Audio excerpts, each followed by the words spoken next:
P&W Sports Report. Alec Pecado and Bradley Walker. No filters. Real sports talk live Tuesdays and Thursdays at 5:30 p.m. on YouTube. Let's roll. Tonight on the show, we're going to go over our top 20 players and give you a full preview of the MAC and Conference USA. So let's get started with the first half of our players to watch for 2025. And this is top 20. I will let you give your 20 through 16 first. Okay, I'll start with running back Derek McFall from the SMU Mustangs.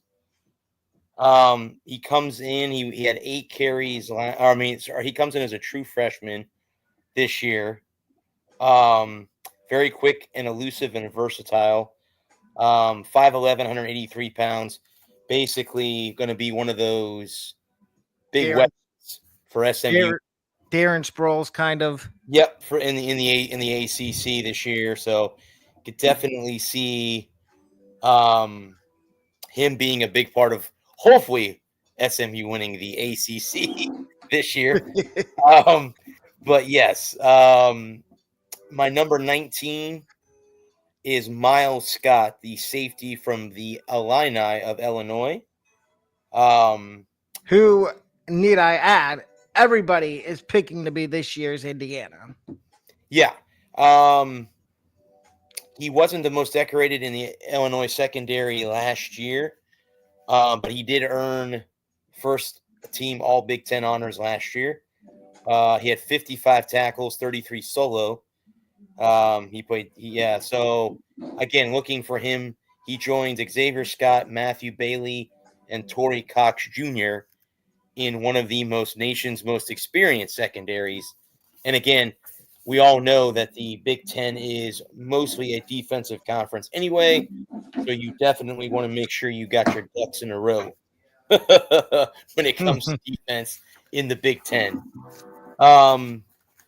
Number 17 is running back Bo Walker for the Georgia Bulldogs. Again, another freshman coming in. He gained over 2,000 yards in his junior and senior year in high school coming in. He's going to be a big part of the rebuild, if you want to even call it a rebuild in Georgia, I guess, or just retooling, because that's what they always do. You know, there's never really a big rebuild with those guys. Number 17 would be defensive lineman Bryce Young for Notre Dame. Again, Notre Dame was in the championship game a year ago. He does look the part, 6'7", 273 pounds. Yeah, he again is going to be a big part of that Fighting Irish defense this upcoming year.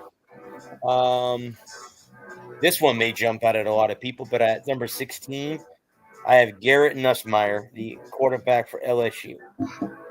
Expected to lead obviously he's going to be the leader of that LSU offense this year. And then number 15 will be another quarterback. We do 15 through 1. Oh, okay, I'm sorry. After the MAC. So my number 20 is Ohio State quarterback Julian Sayin. And yes, I know what people are going to say. You're being a biased Ohio State fan. No, if I was, I would have put him in the top 10. I put him at number 20 because, one, he hasn't started at all for Ohio State. He was there last year behind Will Howard. And yes, I know there's people out there that want to say he's in a QB battle with Lincoln Keenholz, but I think Bradley and I both know that Julian Sayin's going to be the starter for Ohio State. Mm-hmm. The only reason Ryan Day says there's a quarterback battle is so the media, the good old media, could talk about it. At number 19, and this might ruffle some feathers, it is another quarterback. It is Cade Klubnik of Clemson. And here's my explanation as to why Cade Klubnik is at number 18 and not higher. What Cade Klubnik are we going to get? We saw some good signs of Cade Klubnik last year, growing and maturing in his junior year. But at the same time, we also saw him struggle at times. Are we going to get the Cade Klubnik that struggles? Or are we going to get the Cade Klubnik that helped Clemson almost make the playoff? My number 18 is also a quarterback, and it is Jackson Arnold from Auburn. And yes, if those of you are wondering, this is the same Jackson Arnold that got benched by Brett Venables at Oklahoma. I do think, though, that this Jackson Arnold changed the scenery. I think he's going to be in a lot better spot, and he's got some really good wide receivers. He's got Cam Coleman. And I think Cam Coleman, even though he's one of my honorable mentions, he just missed my list. Barely. Number 17 is a running back. It is a kid that was a freshman at Baylor last year and took over halfway through the year at running back, Bryson Robinson at Baylor. And he ran for almost over 1,000 yards last year. Big 12 fans get used to hearing the name Bryson Robinson. My number 16 player to watch for 2025 is Darian Mensah no, it's not Tulane anymore. He is now at Duke. And I like this move. I think Darian Mensah made this move because he knew if he stayed at Tulane that he wasn't going to get drafted early. And I think he thinks if he has a really good year at Duke this year and next year, that he'll be able to go pro and get drafted highly. And now, ladies and gentlemen, we get to our full conference preview of the MAC conference. The way this works, to put it quickly and efficiently, is we have put all the MAC teams in order of there's 13 teams, so 13-1.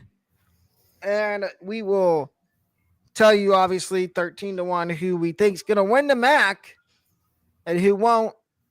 So if you would be so polite to tell these people who won the MAC last year, Bradley. Was it the Ohio Bobcats? I believe it was.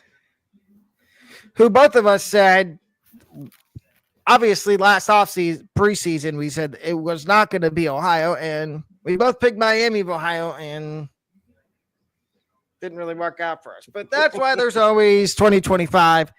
And to start off the position for the MAC, at number 13, I have Akron. And Akron fans, please just close your ears. I have you going 1-11. Oh, wow. Okay. And it's because you'll be lucky if you even win a game. I'm trying to put it really nicely. I don't see any athletes on your roster. And I look, and I know Bradley does too. We both look at these rosters when we're doing our how many wins we think these teams are going to get. Who do you have at number 13? I also have Akron as well, buddy. I do. I have to agree with you. I think they'll win maybe one game. Yeah, they may win one if they can get I that. believe Joe Moorhead is their coach, and I believe if they only win one game, he'll be looking for his magical pink slip. Mm-hmm. At number 12, and this is I don't know if it's gonna surprise people. I have Kent State. I have them going, yes, a whopping 2-10. Kenny Burns is not their head coach anymore. He's in big trouble for gosh knows what. One thing being credit card debt and not paying back the boosters of Akron. of Kent State. And also Kent State is academically ineligible for a bowl game this year. No, wait. That might be it's either it's one of the two. It's either Akron or Kent State. It might be Akron. But I can't see Kent State winning more than 3 games. Then again, there's teams we said that about last year. We said that about Arizona State. Got to the playoff. Said that about Indiana. Made the playoff. Yep. So, and again, both of us secretly think that these college football players on their days off, they hop on YouTube and they watch podcasts and they go and tell their coaches, look, these guys said we're only going to win 2 games. Let's go out and prove them wrong. Yeah. Who do you have at number 12? Same as you, but I had Kent State didn't even win a game a year ago. They were 0-12 in 2024 and 0-8 in the conference. So that tells you, I mean, they could also go 1-11. It may be a tie between them and Akron in the basement of the MAC. I have to say this. I have to go out this year and watch a little bit of more MAC football. I'm not one of those guys that watches it when it's on TV, but I need to take an opportunity to branch out a little bit. Maction is watch these conferences on TV. Yes, Maction is a beautiful thing. It's the only thing that goes on during the week, other than maybe Conference USA. Okay. At number 11, I have a team that's returning to the MAC. They were pitiful the last time they were in the MAC, and they ended up being an independent with Notre Dame, and then they decided, this year, let's go back to the MAC. That would be UMass. And their first year back in the MAC, I actually have them at a respectable, and listen to me, UMass fans, a respectable 3-9. I think you're in the right. I'm not going to say that. I think you're on the right track with your rebuild and your head coach that you have. And I think you did make the right decision of getting out of being an independent, which UConn, I feel like, should follow suit, and so should Notre Dame. But that's neither here nor there right now. This is about UMass. I do see some promise with their roster. But that's not to say that, they can't win 6 games. I think they're going to win 3 this year. Who do you have at number 11? I have them as well. I remember when they were in the American at one time. Before they went independent, they were in the American Conference with USF. It's quite interesting, if I remember correctly. Oh, it's not them. That's right. It's not them. It's one of the Ivy League schools that they can't play games after dark because they don't have lights in their stadium. I don't know why an Ivy League school wouldn't have that, but anyway, that's here nor there. But yeah, UMass, glad they're back in a conference. I agree with you, Bud. I think it's time for UConn and or Notre Dame to both. I think Notre Dame belongs in the Big Ten. That's just me. I think that's the conference that they need to go to. Honestly, I do too. That or the ACC, because they already play an ACC schedule. Correct. So I mean, either one of those would be bang. But yeah, I have UMass at either 3 or 4 wins. I think the ceiling for them would be 4. I don't think it's going to go over 4, but they're on the upward track trend in the conference, and to being more than just a basketball school, because that's all they're already known for is their basketball program. And the A10, by the way. A10. Yeah. Mm-hmm. Number 10, I have Western Michigan, and I have them going 5-7. Yes, I know they made a bowl game last year, but they played pitiful down the stretch, and I think they're due to take a ginormous step back, miss a bowl game, and they do have, like I said about UMass, same thing applies to Western Michigan.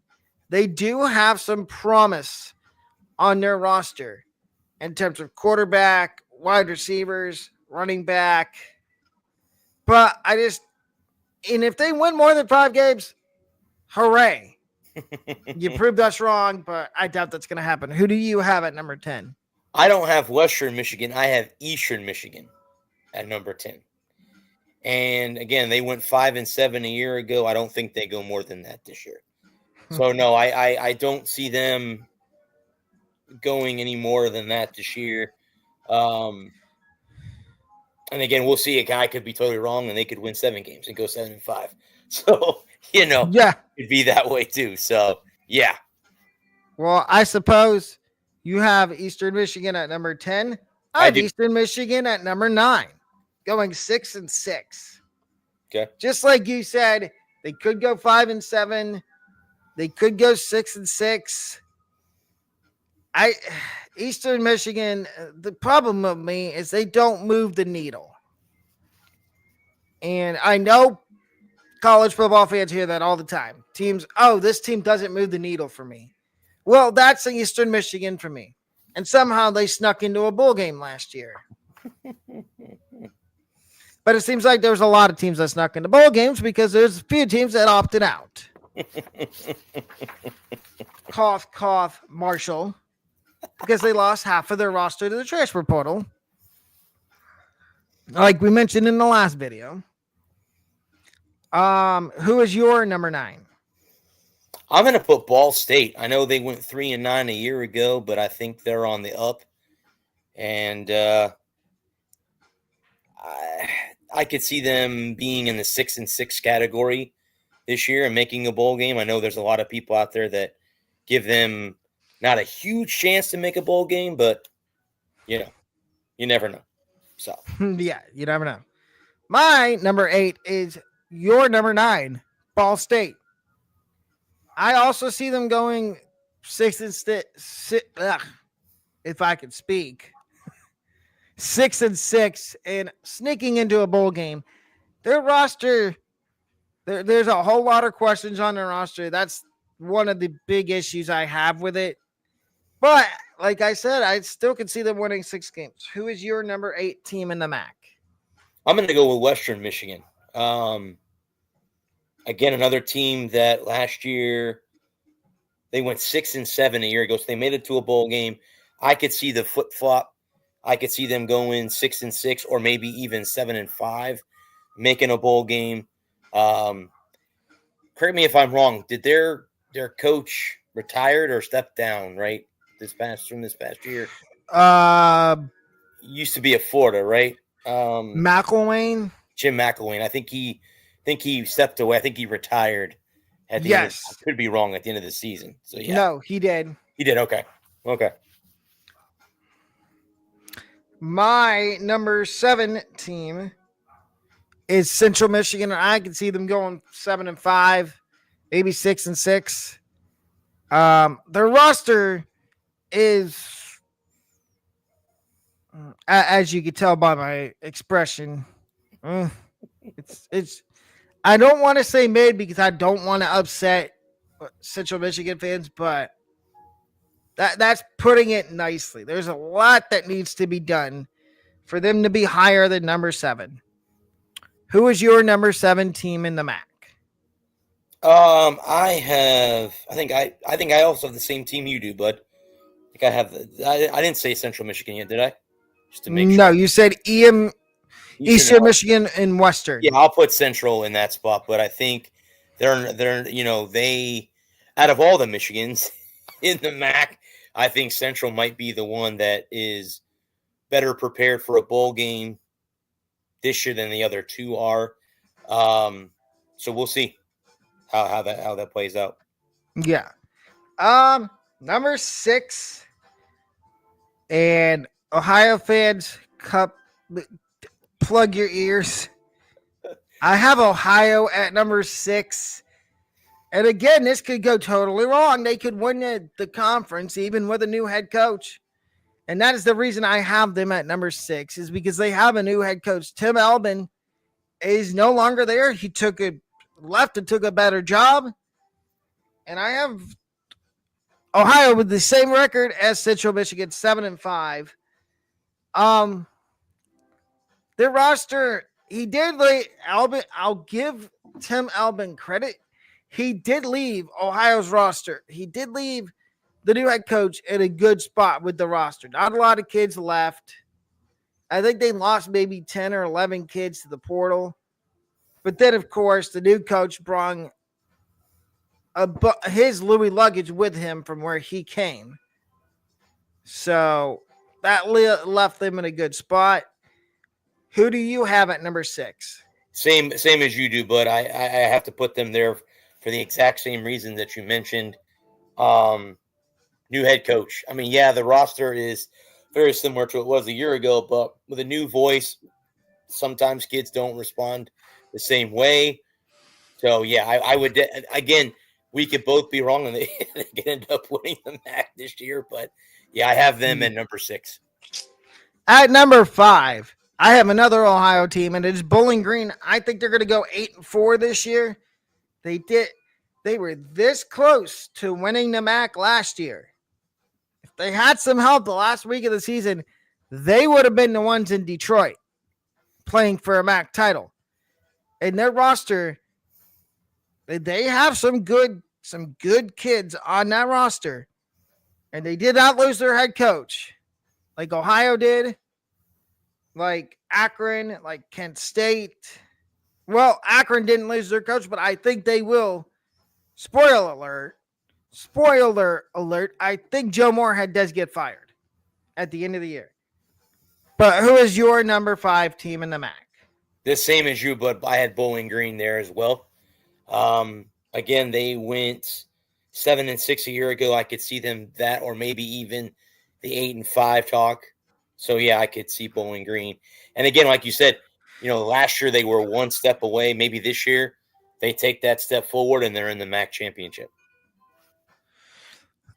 My number 4 is Northern Illinois, and I think they're going to go 9-3. Thomas Hammock, a guy we talked about a lot on the show last year and how we thought that he was going to be Gonzo Alonso. And all he did with Northern Illinois is take him to a bowl game. And I think they won the most games they've won in like 6 or 7 years last year. So that is, and not to mention they get their quarterback back. He comes back for another year. So that's something that's always good. Who is your number 4 team in the MAC? I'm going to take Northern Illinois actually in that spot. A team that only went 8-5 a year ago, but I think they're on the up. I could see them being in the Final Four when it comes to the MAC at the end of the season. So, yeah. My number 3 team is Toledo, and I'm surprised, before I tell you their record, I'm surprised their coach, Jason Candle, didn't get poached to go to a bigger job. I just have the feeling, and come back to this specific podcast episode, I have a feeling this next coaching cycle that Jason Candle will get poached by a school looking for a new head coach, whether it be South Carolina, Vanderbilt, if they for some reason do fire Clark Lee. But I think Toledo is going 10-2. Tucker Gleason's back. Jason Candle's back. They seem to have no issues with the MAC. I think they might lose maybe 1 game, maybe 2 games. And one of those losses might be to a team we're going to talk about in a second in the MAC. Who is your number 3? It's Buffalo, actually, is my number 3. 9-4 a year ago. Only lost 2 conference games. They might be the favorite to win it all this year. They have a 93% chance of making a bowl game. I like that. I like them. I could see them going 9-4, or even the infamous, or 9-3 and going 10-2 this year. So I could see them taking a step up, winning 1 more game this upcoming season. My number 2 is Bradley's number 3, Buffalo. I think Buffalo's going 11-2. I like Lance. I think it's Lance Leipold. No, he's at Kansas. Whoever they're, I like Buffalo. They proved me wrong last year. I'm hopping on the Buffalo Bulls train. Now, how long am I going to be on it for? We'll see.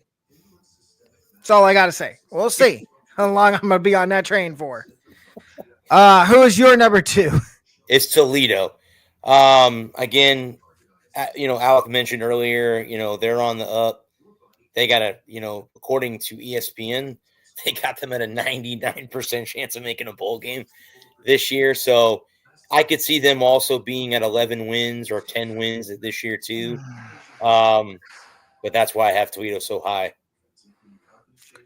And my number 1 in the MAC is Miami of Ohio, and I'm fully prepared for people to laugh at me in the comments.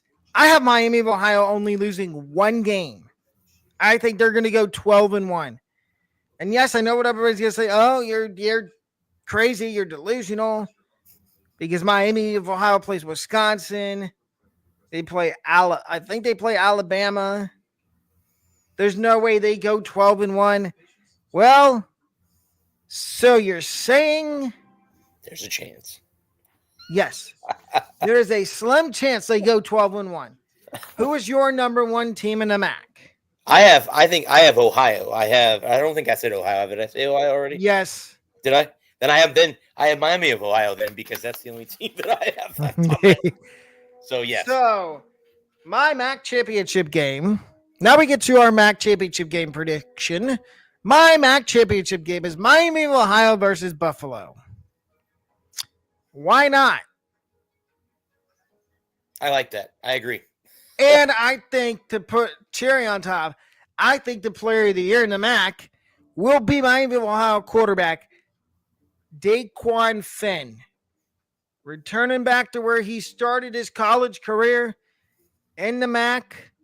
Yes, I know it was at Toledo, but he's at Miami now. He wants to go out with a bang. I think he's going to win Conference Player of the Year. And I think Chuck Martin wins MAC Coach of the Year. Now, who is your MAC championship game pick, Bradley?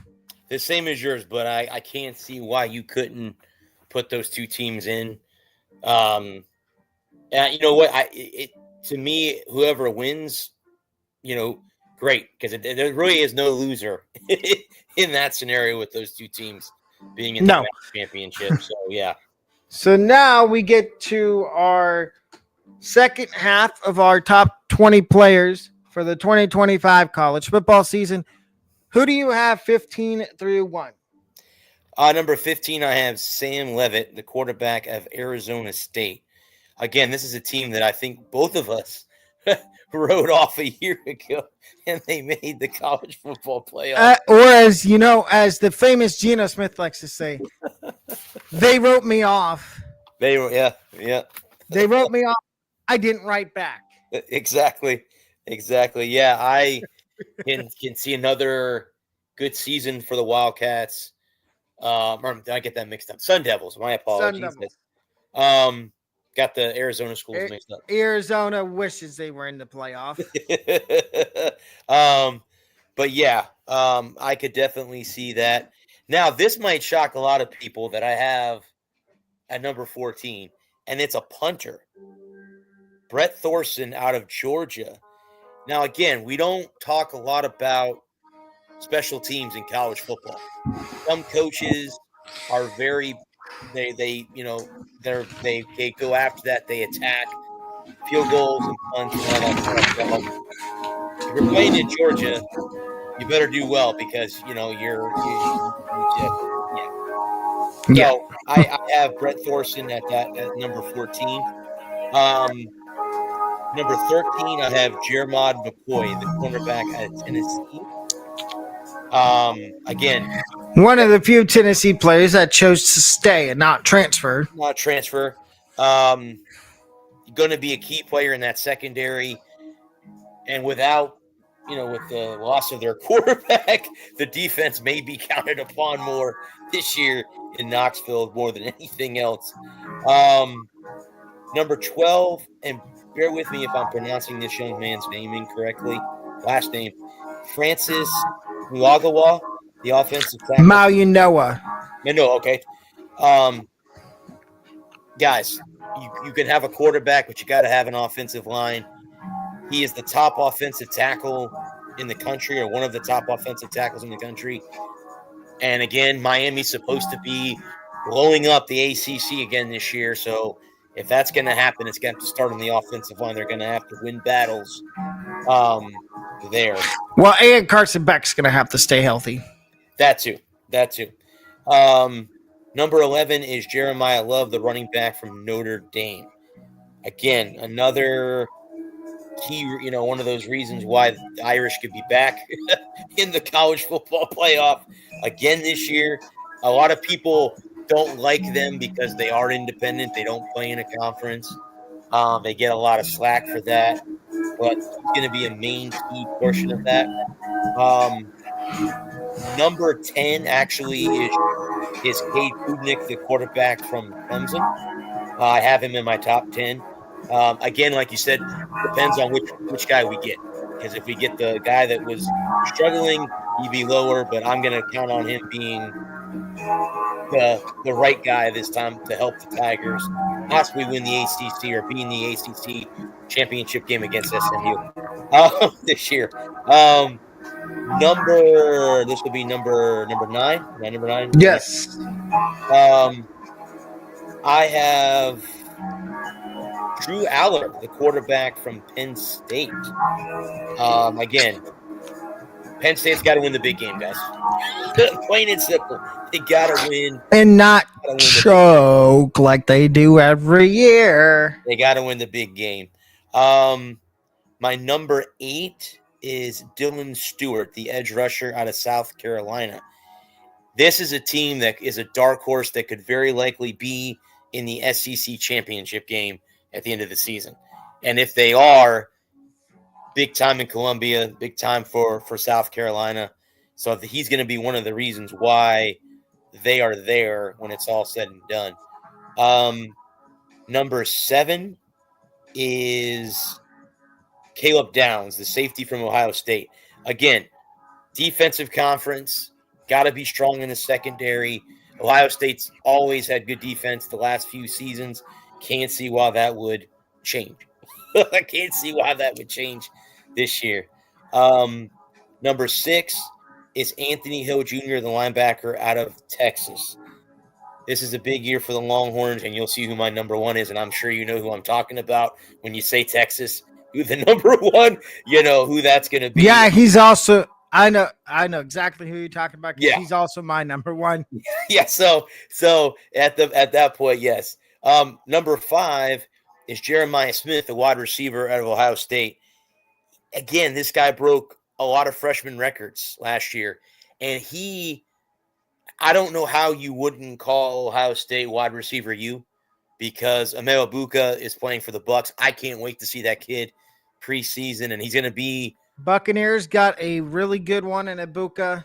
In the top, I think he's going to be in the top 4 with him, with Evans, McMillan. Who am I forgetting now? Godwin. Chris Godwin will be the guys that are there when it's all said and done. My number 3 is Ryan Williams, the wide receiver at Alabama. Dude, the kid just blew the smoke off everybody last year. He's going to have another great year at wide receiver in Tuscaloosa. And I'm going to be a little biased with my number 2, but it's DJ Lagway, and I'm wearing my gear because I had him at number 2. He is going to be one of the big reasons why the Gators have a better year this year. They might have a snag against USF. We'll see if that occurs in Gainesville. And if you don't have Arch at number 1, I don't know why. Who would you say? You get 2 honorable mentions. Who are your 2 honorable mentions? Oh, wow. I didn't have any of those, bud. I didn't have any more. Oh, wow. I noticed you missed the kid from Georgia, the wide receiver, Branch. Okay. Zachariah. I would say him, probably. And then Byron Brown. Yeah. Oh, yeah. Well, yeah, you could put Byron in there, even though that would be a little biased for me. But, yeah, you could put him in there. Yeah. My number 15 is Justice Haynes from Michigan. That running back room, yes, they could have used a jolt because they lost Khalil Mullings. And at first, when I saw that Justice Haynes chose Michigan over Ohio State, I'm like, why? You're not going to start at Michigan. But then I did a little more research and looked at their running back room.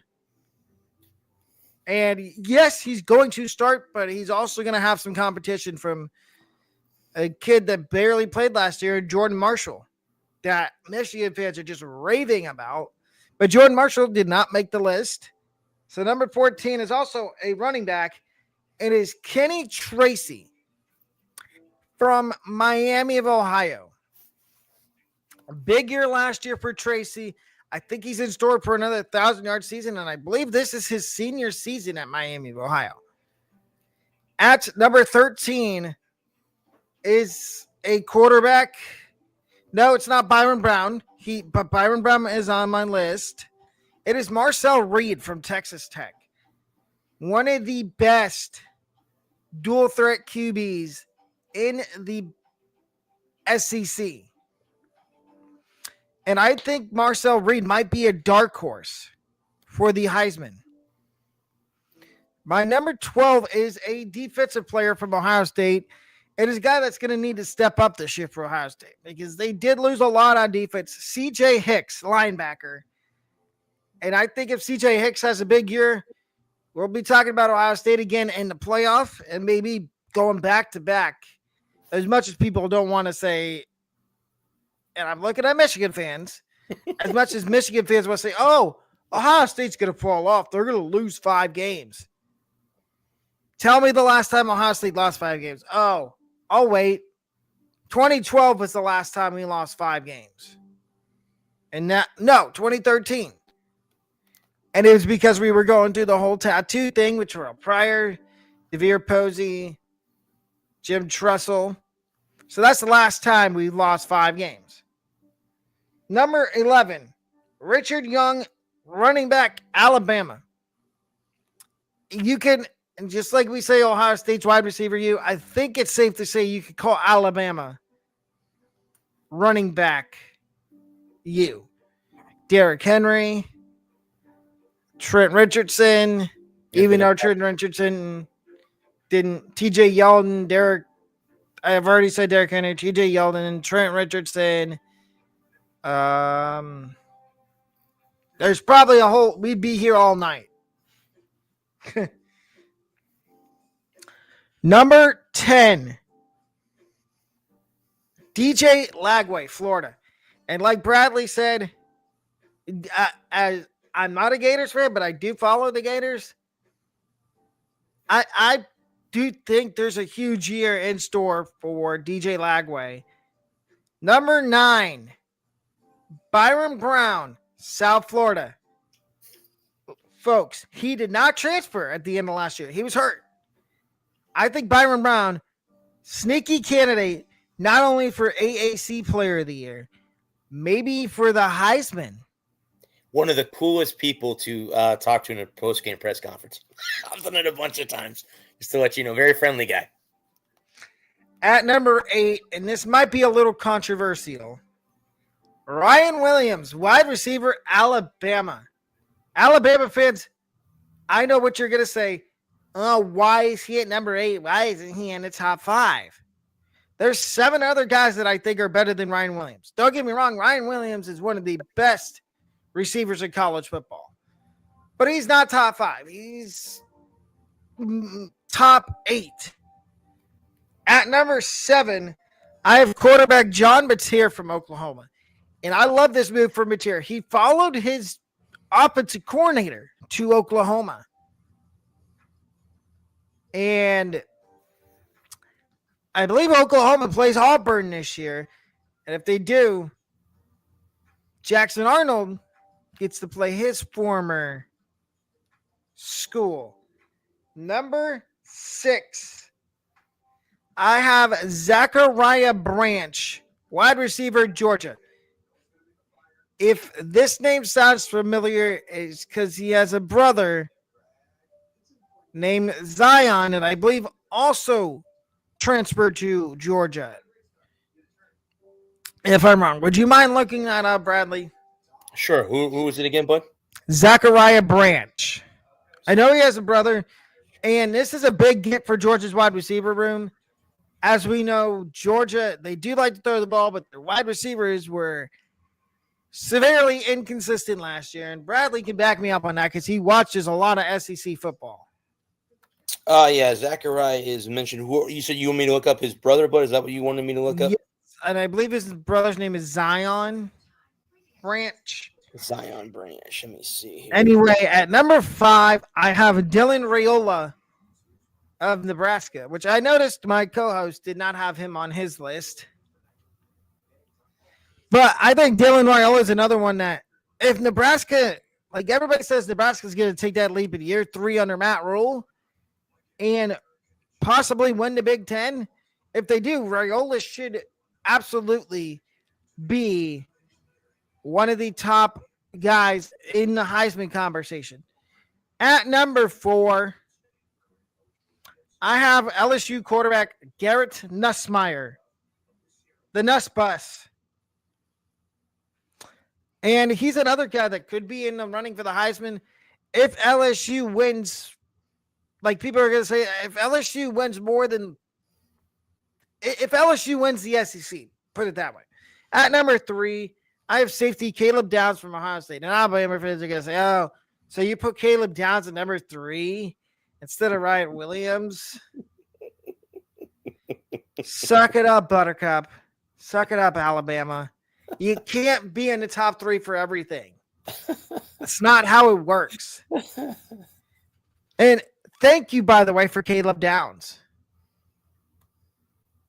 Because you didn't have to give him to us. You chose to through the transfer portal. At number 2, I have Jeremiah Smith, the best wide receiver in college football. And no, that's not being a biased Ohio State fan. That is, and my co-host can probably back me up. That's facts. Mm-hmm. And at number 1, it's kind of obvious. Talk about Texas. How could you not talk about Mr. Arch Manning? And let me clear the air on this for everybody. No, Arch is not going pro after this year. Everybody thinks he is. No, and I don't care if he wins the Heisman. His parents have already, before we get to our Conference USA, his parents have already said that he is not going pro. He will be staying at Texas for at least 2 more years. So all these knuckleheads that want to do mock drafts right now and have Arch going number 1 to the Saints, which that doesn't make any sense at all because they just took a quarterback. And you're not going to give up on Tyler Shuck after 1 year. But yes, Zion Branch is in Georgia. He's a safety. So yes, he is in Georgia. Okay, that's what I thought. So both the Branch brothers are on Georgia. Now, not to make fun of Georgia, but will they stay? How long will they stay out of trouble for? Because that's what Georgia's had issues with the last couple of years. Mm-hmm. Is keeping kids on the field or kids going pro that get in trouble before they go into the draft. Correct. And ladies and gentlemen, the text and voicemail line is open. Please send your questions in there. We will have more episodes. And please in the comments, let me know what you think of the updated title and thumbnail for the show.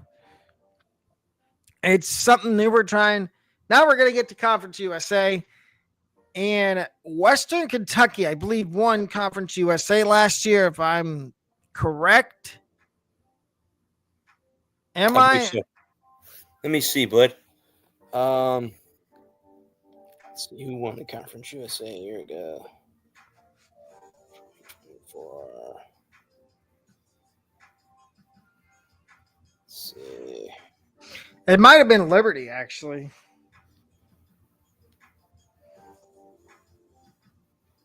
Jacksonville State. Okay, so I was way off. They won 52-12 over Western Kentucky. Okay, so Western Kentucky was in it. They got throttled. Uh-huh. So to start off, there's 12 teams in Conference USA this year, including Delaware, who comes up, Delaware and Missouri State,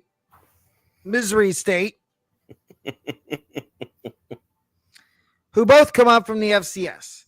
But we are going to start with number 12 in the Conference USA, and I have Middle Tennessee State. Well, I don't know what they go by now. Some people still call them Middle Tennessee State. Some people call them Middle Tennessee. I'm just going to say MTSU. I have them going 3-9. I looked at the roster. It is just, I don't even know how to describe it. That's how bad their roster is.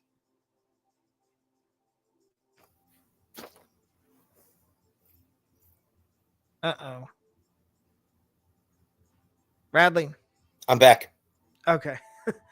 Yeah, I don't even know how you describe Middle Tennessee MTSU's roster. It is just, ladies and gentlemen, go look at it after the show. That's all I'm going to say.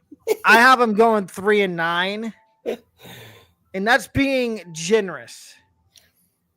I could easily see them winning 0 games.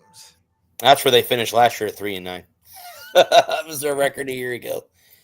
But I have one better. Kennesaw State. That's my number 12. They finished 2-10 a year ago. I could see them going 1-11 this year. Well, and you know what? They have a new head coach. Yeah, but see, new head coaches can be good or bad, depending on what happens. So I have them ranked that low this year in Conference USA.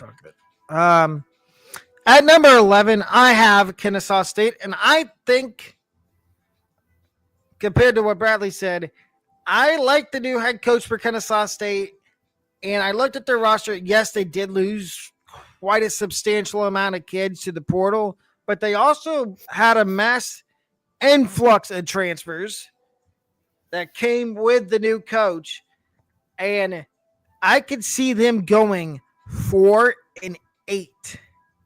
this year, maybe even 5-7. I think 4 wins is their Ceiling. floor. 4 is their floor. 5 is their ceiling. Okay. Kennesaw State fans, your time is coming in the Conference USA. We just have a flip flop, but I have Middle Tennessee at number 11, so we just have a flip flop of, yeah, it doesn't look good, whatever they're called now, but yeah, it doesn't look good. They're gonna have to do something soon. Number 10, I've got Louisiana Tech. I have them going 5-7. And just like I said about Middle Tennessee, or whatever they're called, Louisiana Tech falls in the same category. Their roster, it's not as hideous, but it is still slightly bad. And if they somehow win 6 games, I'll be amazed. Who is your number 10? I'm going to go Missouri State. They're new to the conference. But yeah, it's not pleasant. That university. How many games do you think? 4. They go 4-8, maybe. 5-7 would be a ceiling for me. So yeah. At number 9, I've got the boys from Miami, from Miami Gardens, FIU, and I think they're going to go 5-7. I like their new coach. They did have a few kids leaving the portal, and one of their best receivers left and went to a new school, Eric Rivers. But I do like their roster. Yes, I said it, FIU fans. I do like your roster. And I feel like you're in a good spot. You're in a rebuild still. So 5 wins, that's generous. Who do you have at number 9? Same, but they'll tell you that they're the true university in Miami because they're actually in the city of Miami. Big brawl a couple years ago with the University of Miami, but yeah, I could see them also having a 5-win season this year. They're kind of, if you think about it, down south with FAU and Boca, they're kind of like almost forgotten, but they're a decent university, and again, they could maybe shock the world. They'll win 6 and get to a bowl game this year.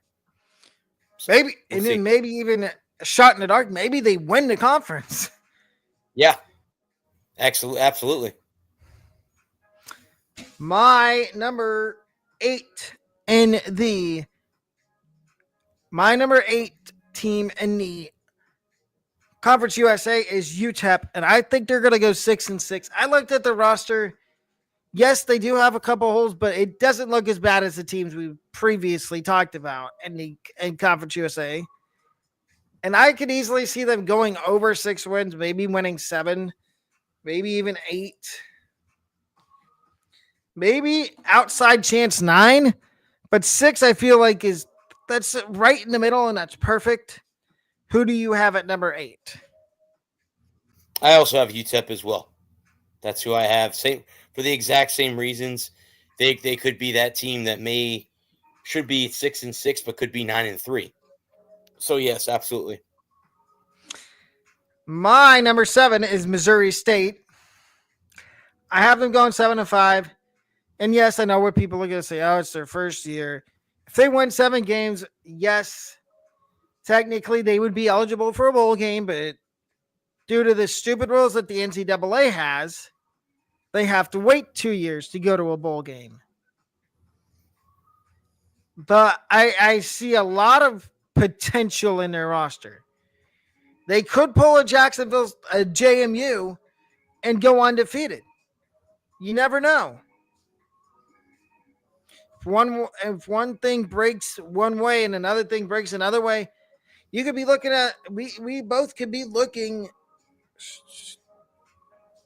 stupid at the end of the year, and they could be in the CUSA championship game. Who is your number 7? The other new team, Bud, that's in the conference, Delaware. I have them going 7-5 this year. I think that they could be one of those, Missouri's to the SEC, one of those teams that wins right away. So I put them there. They could be a little bit higher. They could be in the top 6, but they're right on the outside of that top 6 within the conference. Yes. Number 6, I have I don't know what they go by now. They used to go by Sam Houston State when they were in the FCS. Now I think they've dropped the state and they're just Sam Houston, the Bear Kitties. And I have them going 8-4. I really like their roster. Yes, I believe they're another team that has a new head coach because their head coach went hippity hop to a new school. But their roster's in a good spot. He left it in a good spot. Yes, some of the kids did leave and go with him to where he took his new job. But then again, they could be one of those teams we're talking about that are in conference championship game. Who is your number 6? New Mexico State. Again, I think they're an 8 or 9 win team. Excuse me. They could be in the thick of it when it's all said and done too. Kind of had to put them down a little bit, but I have them at 6. My number 5 is the other new team in Conference USA, Delaware. And I think the Blue Hens, which I like that name, will go 8-4. I like their roster a lot. And that's the first time I've said it this whole video, that I like a team's roster a lot. Because, like I said, like both of us have said, we do look at these rosters before doing these rankings. But Delaware, good spot. Even if they did win 8 games, like I said earlier about Missouri State, they wouldn't be eligible for a bowl game, which is the dumbest thing ever. Who is your number 5? Sam Houston. Again, a team that could easily win 8-9 games again this year. Yes, I like them. They won 10 last year. That could be their ceiling, and maybe even they go, 10-2 again, maybe 9-3 at the least. So yeah, I like Sam Houston in that position. My number 4 is Liberty, Liberty, Liberty. Sorry to all of those that don't like the Liberty Mutual commercials. Had to use that pun because I think that jingle's been stuck in my head all my life. You can say I'm brain rotted because I watch a lot of TV. But I have Liberty going 9-3. I know they lost Caden Salter, but I still like their roster. I like the quarterbacks they have. They're going to put up points. Conference USA is Sunbelt light. Or as some people could say, it's Sunbelt on roids. Because normally you don't know every week you're going to get something new. Who is your number 4 team in the Conference USA? Is Louisiana Tech. I like them in that spot. I know last year they went 5-8. I think there's much more wins in the tank this year for them. 5-7, you mean? 5-7, yes. But they could be a 9 or 10 win team this year in the conference. So I like them at number 4. My number 3 is New Mexico State, and I'm just looking at it. I forgot to put how many games I think they're going to win. Whoops. I think they're going to go 10-2, which is fair. Roster's in a good spot. Same coach. That's really all I got. Who is your number 3? I'm going to go with Western Kentucky. And this is tough because the final 3 are tough. And I hate to say that because... Well, you know what else? Western Kentucky's going to the MAC after this year. Oh, so they'll be switching. So next year we'll be talking about them in the other conference we covered. That's cool. Well, on top of that, the Hilltoppers have been a little bit of a thorn in the side of USF. They also have one of the best mascots in college football.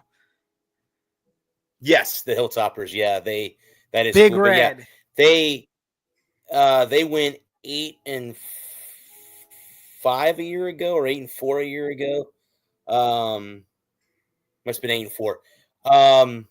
Yeah, because they lost in the conference game to Jacksonville State, but I got them winning 9-10 games again this season, somewhere in that. My number 2 is Western Kentucky, and I think they're going to go, shocker, 11-1. Hey, this is their last hurrah in the CUSA. I think they go out with a bang. Do they go? They're not going to go. Well, I'm going to say there's a slight chance they do go undefeated. And they meet my number 1 team in the Conference USA in the championship game, which I will reveal in a minute once Bradley reveals his number 2. That's Liberty. I have Liberty at number 2. They could go 11-1 this year, but yeah, that's all I got to say when it comes to my Liberty. Number 1 is Jacksonville State, and yes, you can laugh at me all you want. I think they're going to go undefeated. They have one of the easiest schedules, in my opinion, in the group of 5. I think they go 12-0. And who is your number 1 in the Conference USA?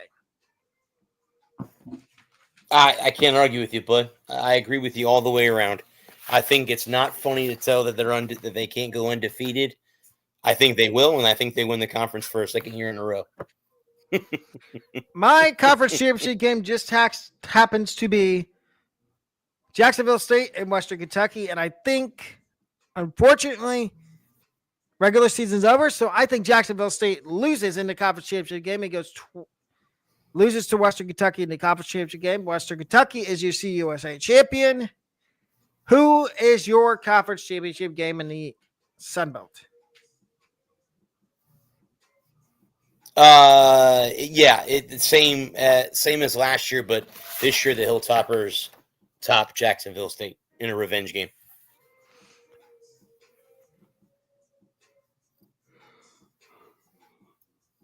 And let's talk about the dumb rule, and I think it's both of our opinions of these teams that move up from FCS to FBS that have to wait two or 3 years to be in a bowl game. I'll let you go on a minute or two rant of whatever you want to say to the NCAA to try to get them to change.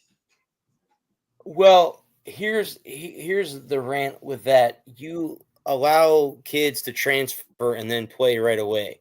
It didn't used to be that way. It used to, when you transferred, you had to wait.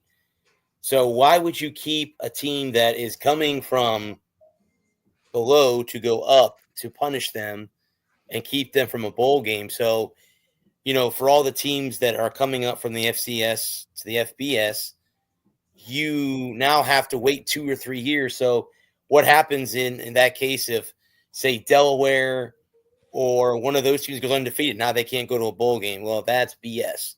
In my opinion, you should be able to play right away. This waiting in between. Now, I could see if it was the other way around and you drop from FBS to FCS, yes, I could see that being a punishment. But don't punish the kids and the programs that are trying to get better, Exactly. Yeah. I'm going to say the same thing. It's a fallacy. These teams that like Missouri State, Delaware, that are coming up to the FBS, it's a fallacy to have them, oh, you're getting promoted, but by the way, you have to wait 2 or 3 years to get into a bowl game.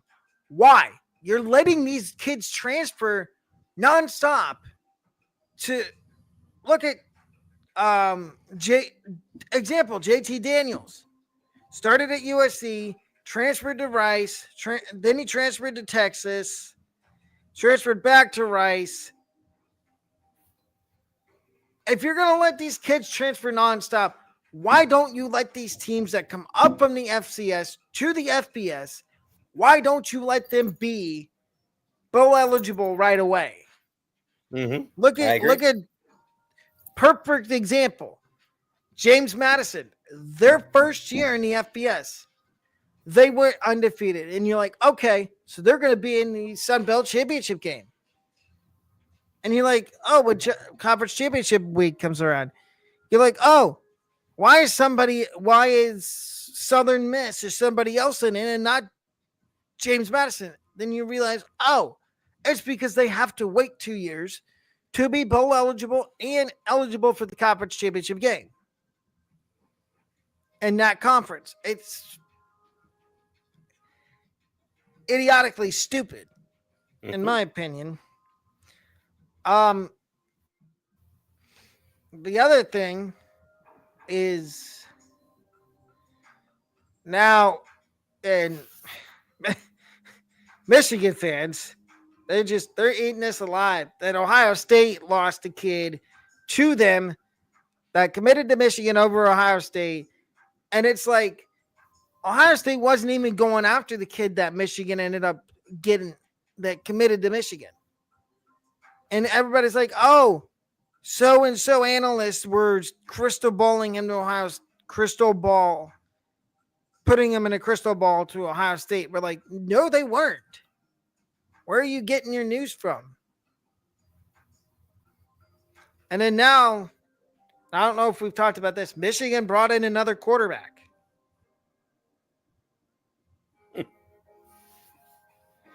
because of It's a busy inefficiencies. quarterback room in Ann Arbor. Yes, they do. Well, and they said it's because inefficiencies with Bryce Underwood, maturity, work. I think they say work ethic, and not wanting to be in the weight room. So I'm going to say LSU fans. LSU fans, I think you dodged a big time missile by not landing Bryce Underwood. But before we hop off, tell them about your show, Bradley. Yeah, we'll be back on the air this Thursday, 8 p.m. We will have LPGA Tour star Nicole Felice on for an interview to talk to us about her recent golf tournament and her first LPGA tournament that she got to play in. So looking forward to that. We'll be talking about other sports topics as well, but we will be there live on Thursday, 8 p.m. And also, ladies and gentlemen, just a reminder on my end, I will not have a podcast for you tomorrow, as tonight at 10 o'clock and tomorrow night at 10 o'clock will be the first 2 episodes of my College Football 26 Dynasty with Kentucky and trying to make them an SEC powerhouse over Georgia, Tennessee. And if you haven't played College Football 26 yet, because you didn't pre-order it, highly recommend buying it when it comes out on Friday. It is so much fun. But in the meantime and in between time, Alec Pegado and Bradley Walker, the best sports podcasting duo, signing off. We will see everybody Thursday at 5:30 for our final MLB trade deadline predictions and our always asked for new updated prospect list with new prospects that have not been called up yet. Mm-hmm. And much more on that show. Be looking out for it Thursday at 5:30. You know where to find it. YouTube. And we might start putting them back on Spotify. Haven't decided yet, but definitely on YouTube. Again, please leave comments down below on what you think about the new title and thumbnail and the new intro and anything else you want to comment. I do look at the comment section, but we are signing off. We will see everybody Thursday night at 5:30.